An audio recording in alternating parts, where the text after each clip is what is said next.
How's it going, everybody? So tonight, a little bit different video. I'm not talking about pipes or tobacco tonight. I'm talking about reloading stuff tonight. So I have been reloading since I was a little kid. My dad taught me when I was young, um, and still do it today. So there's a lot of information out there on YouTube about reloading, and that's fine. I'm not trying to recreate the wheel. Um, I'm just simply trying to give my opinion on to people that are interested in reloading or hand loading their own rifle cartridges. This is specifically going to be for rifle cartridges. However, I think that a lot of the same information could be useful to people interested in reloading pistols. I just don't have a lot of experience reloading pistols because 98% of the shooting I do is rifle shooting. So I'm going to give a list of things that would be my pick if I was a brand new reloader and I wanted to get in, but I needed to buy everything. I didn't say I didn't have anything at all, minus the bench. So the bench I didn't include in my list, and I didn't include in my cost because the bench could be highly variable, right? You could be a contractor and have all this, spare wood laying around and know what to do and build your own bench, and it's cost you basically $0. Or you have to go out and buy a bench. So that's kind of, I'm just not including it. So I'm going to include, and I'm not including dies either, because dies are another thing that are not only highly variable, but um, it depends on the caliber too, right? 223 dies are going to cost a lot less than like 6.5 PRC dies if you get like RCBS or something like that. So we're going to start out.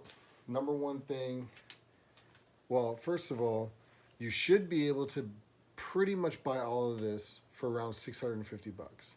There are opportunities in here, and I will highlight those opportunities to save a little bit of money. So bench, we're not talking about that. It's gone. Bye. Press. So for a just someone just starting out, right, reloading rifle cartridges, I would like a single stage press, right? So I'm going to show you a little bit here. I still use this guy. It's a RCBS rock chucker, right? So I've been reloading for basically as long as I can remember reloading, and I've reloaded on an RCBS rock chucker. There's a couple presses out there that I would like to upgrade to, but I feel like there's other areas in my reloading kit that would need to be updated before my press. This press I've had for over 20 years and it's been great, never done me wrong. So I don't feel like it's really all that important to change it. RCBS rock chucker runs roughly 200 to 215 bucks, right? Not including taxes. So all these prices are going to be not including taxes. You can also get a Redding Boss single stage press for I think around 160 bucks on Midway. Also, all these prices are Midway USA today. So I think they may be running deals, maybe running specials. I'm not sure, whatever it is, but just take that with a grain of salt, right? So our RCB or the Redding Boss around 160 bucks on Midway. The difference is you can get the RCBS Rock Chucker Supreme, which is like around that $210 mark, and it has a 4-inch throw versus the Redding Boss, which is a 3.5-inch throw. Now you're saying probably like, why does that matter? Well, if you're reloading a longer cartridge, obviously, like a big Magnum cartridge or something like that, you may need that extra half an inch. May mean that you either can or cannot reload that cartridge. So just keep that in mind, right? You can save 50 bucks if all you're doing is reloading 223 and 308, 30-06, 270, those standard cartridges.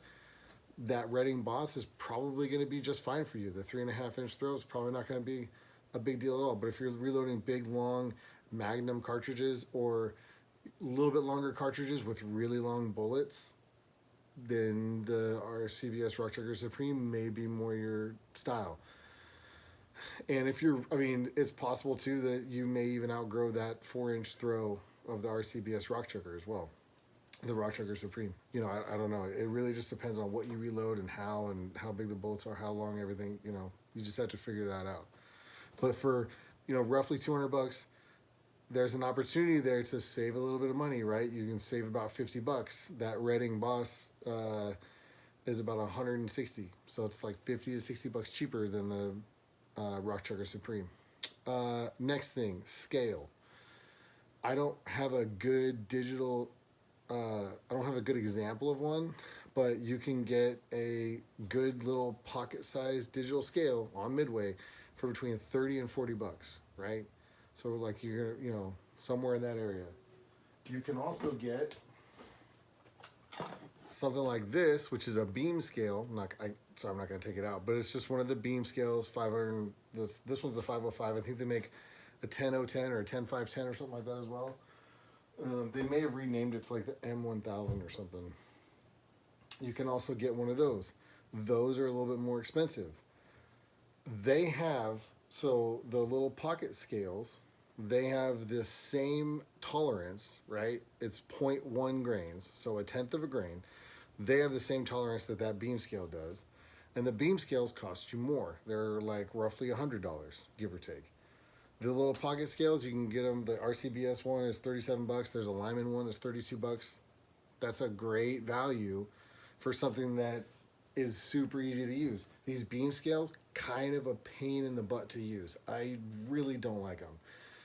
You can kind of see right back there, this little guy. That is the RCBS ChargeMaster 1500. Now, you're not getting that in the 600 under for, it's staying in the budget of like under 650 bucks.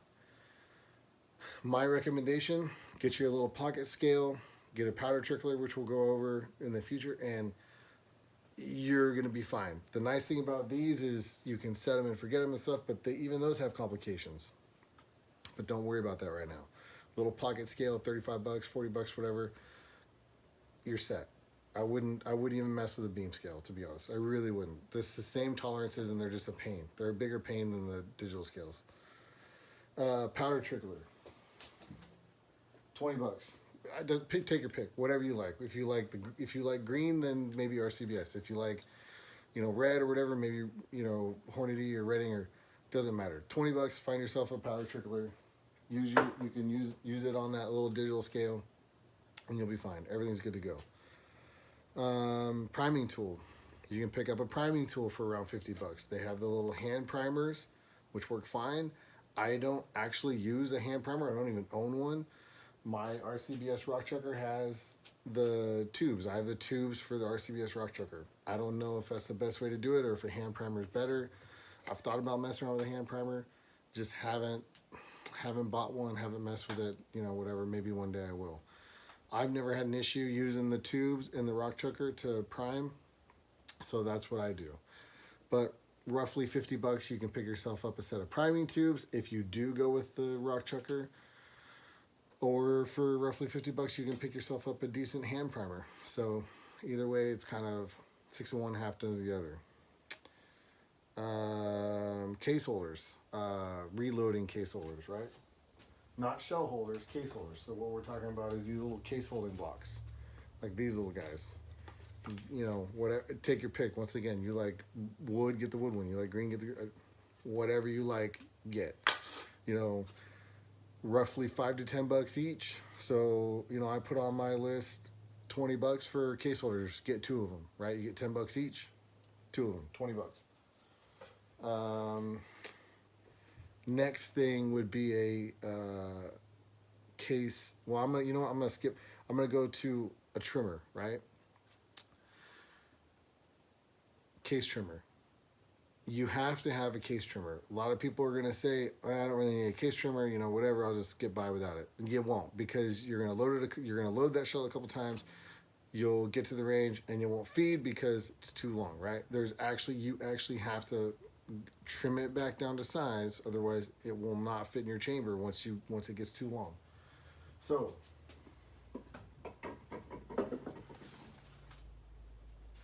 you can get something like this, right? It's all dusty and this and that because I haven't really used it in a while. In fact, most of my stuff is dusty. I try to use the tarp to keep some of the dust off, but it doesn't really work.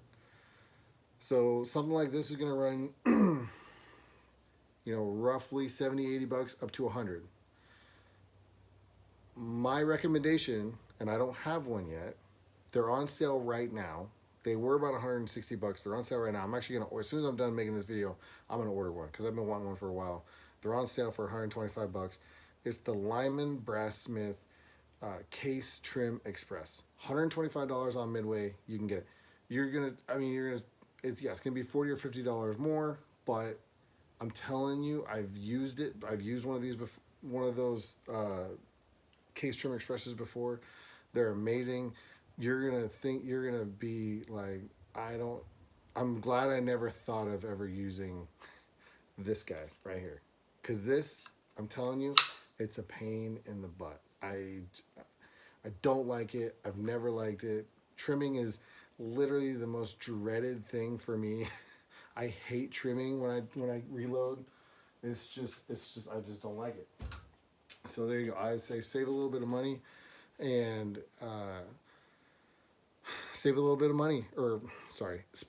more money. Get yourself the Lyman Case Trim Express. I'm telling you, it's gonna be worth the money. I'm serious. I'm gonna order one as soon as this video is done. Stepping back a little bit, once you trim something, you've now changed the mouth of that case a little bit. You've put a burr on the inside and the outside. On the inside and the outside of the case, right? So I have some cases right here. So you've put a burr on the outside of that mouth and on the inside, right, of that mouth. So you need a case prep kit. My recommendation, case prep kit. This is a spot where you can save a little bit of money if you want to. My recommendation, 70 bucks, pick yourself up a Lyman case prep kit, right? This has everything you need in it to prep your case. You don't have to, and it comes in a nice little case. Just keep it all in there. It's good to go, right? You have your deburring tool for the outside of the mouth. You have your deburring tool for the inside. You've got all your primer pocket cleaning tools and all this kind of stuff. I'm telling, like, for 70 bucks, this is a good way to go. If you want to save a little bit of money, you can buy what you think you need. Say you're only going to be reloading 223, and all you need is the 223 size pocket primer pocket cleaning tool. Get that. Get the chamfer tool. The outside deburring tool and the chamfer tool. Save yourself 30, 40 bucks, whatever it is. Calipers. 50 bucks ish. These are my calipers. I'm going to upgrade these as well at some point. You want a set of calipers that at minimum the tolerance is 1,000th, right? So it'd be 0.0001, I think, something like that. You want your calipers to have as tight a tolerances as you possibly can. I recommend getting a digital set of calipers. Takes all the guesswork out of it. The little dial, I used that when I was a kid, and I got used to it, but I wouldn't recommend that to someone if they're just starting out. I recommend getting the digital one. Save yourself a little bit of a headache there. Trimmer, we talked about the trimmer, the Case Express. Like I said, that is a spot where you can save about 50 bucks. You gotta get the little hand crank thing. You can get them for 70, 80 bucks, whatever. My opinion, pop out for the extra money and get the electronic one. Case lube. Couple different things you can do. You can do a case lube pad like this, right? Case lube pad and little bottle of case lube. This will last you forever, maybe even your whole lifetime. This pad and this, 20 bucks ish, right, for this kind of stuff. The other thing you can do, which I've done a little bit, is get like a cookie sheet, put all your cases out, sitting out on the cookie sheet, and just take it outside and just give it a little spray down, right? Like you're lightly spray painting your cases. Spread them on out, spray them, all done. This is really nice if you have 50, 100, 200, whatever cases or bullet or cases you want to load. If you've got 5 or 10, you're doing load testing or something like that, maybe you just want to do a lube pad. Key there is don't over lube your cases. If you over lube your cases, your dies will get gunked up and you get a case stuck in there and it's a real nightmare. Funnels, going back to powder. I know I'm kind of all over the place. I'm just trying to keep this as short as possible. Powder funnels, around 10 bucks each. Some high dollar ones out there for 20 or 30 bucks, whatever, but 5 to 10 bucks. I just call it 10 bucks, right? 10 bucks each, boom. Shell holders. So shell holders are these little guys right here. So these guys go on the rod of your press, of your reloading press. On Midway USA, you can get a 5-pack of Hornady shell holders, and they will most likely cover any beginning reloader for any cartridge they want to reload. That 5-pack covers roughly 75 cartridges, and the reason for that is because a lot of those cartridges have the same base, right? Like the base dimensions are identical. So, like for instance, the 30-06 and the 270 and the 25-06, among many others, those cartridges all use the same shell holder because they'll have the same base dimensions. So 25 bucks, pick yourself up the Hornady pack of 5 shell holders, and you're probably going to be set. You probably never have to buy another shell holder. Last thing I would say is a really good idea. Well, first of all, bonus, right? Here's a bonus one. These little white trays, or any kind of little tray with these little holes and slats in them and stuff. I used to not use these at all. These are a great little addition when you're reloading. If you're trimming, right? If you're trimming, throw them in there. Boom, you're good to go. I love these. I've got like 6 of these, and they're great little deals. They're really nice when you don't necessarily need your actual, case prep station. Maybe like I said, you're just trimming like hundreds of cases, and you just throw them in there. Boom, done. And then that's nice too, because when you want to go load like 50 shells, you go, well, all these they're already sized. They're de-primed. They're trimmed, all that kind of stuff, and you just grab 50 of them out, put them in your little loading block, and you're on your way. And the last thing is a reloading handbook. So I know this is backwards. I apologize about that, but this is the Lyman 49th edition reloading handbook. I think out right now they have the 50 on Midway USA. YouTube is great for information, things like that. I have seen some kind of sketchy stuff, just cruising around looking at people teaching how to reload on YouTube. So my opinion would be to get yourself a good reloading book and, read it, right? This has all the steps, right? It has all the steps to reloading cartridges. Give yourself a good base of knowledge before you go out there on YouTube and you get some, you get Billy Bob out there, which would include me. You get Billy Bob out there telling you how to reload, and then you blow your hand off. So get a good reloading book.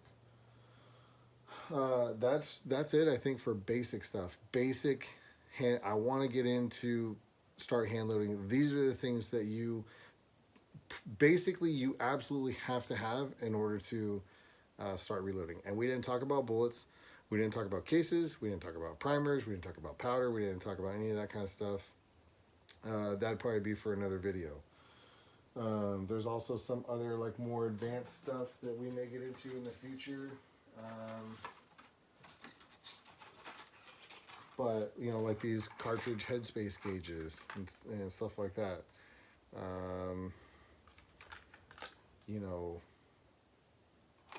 Things like that. I think that might be for another video as well. I just wanted to give the basic, right? What do you basically need to start reloading? And I think I've done it. If I have to add anything to it, I will make another video. And if there's anyone that has any questions or anything like that, leave it down in the comments below. I'll try to answer it either in the comments or I'll make another video and answer it in the video. I want to be helpful. I want to give people good information. I don't want to cause anybody any grief or stress or anything like that. I want to be able to tell people, you know, hey, as a guy who's been reloading for a long time, I don't know everything, obviously. I still learn a lot. The biggest thing I would say is don't get in a hurry. Pay attention to what you're doing. Use YouTube as a tool to learn, but don't think that everyone on YouTube knows exactly what they're doing, right? And if they say they do, they might know what they're doing, but it might not be the best way to do it. So take what you hear on YouTube with a grain of salt. For me, I think that that's it. I'm happy with that list. If I was a brand new reloader and I bought everything on that list, I think I'd be pretty happy. Once you got your cases, your primers, your bullets, your powder, all those things can be a little difficult to find right now, I understand. But once you got all that stuff, you'd be able to go out and reload, right? Get dies, right? Maybe we'll talk about dies or something like that in another video as well. But other than that, I don't think I have anything else to say about it. I don't want to ramble on too long. Once again, any comments, any questions like that, leave them in the comments down below. If you like the information, let me know. Give it a thumbs up. If you don't like the information, that's fine too. Put it a thumbs down. That's okay. I'm trying to gauge what people want to hear, what they like, and what's helpful, right? So if I get a whole bunch of thumbs downs, then I guess I know it's not helpful, and I'll move on, talk about something else. Other than that, I don't think I have anything else to talk about. Adios.